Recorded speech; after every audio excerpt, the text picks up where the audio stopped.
የመላእክት አለቃ ገብርኤል ላከው ኃያሉ እግዚአብሔር በሰማያት ያለው የባሕርይ ልጄ ወዳንቺ ይመጣል ብለህ ለጽዮን ልጅ ንገራት ለድንግል።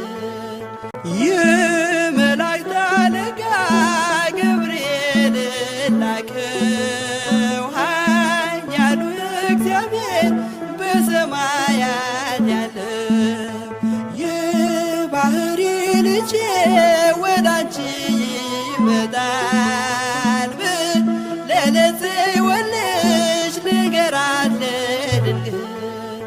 የመላእክት አለቃ ገብርኤል ላከው ኃያሉ እግዚአብሔር በሰማያት ያለው የባሕርይ ልጄ ወዳንቺ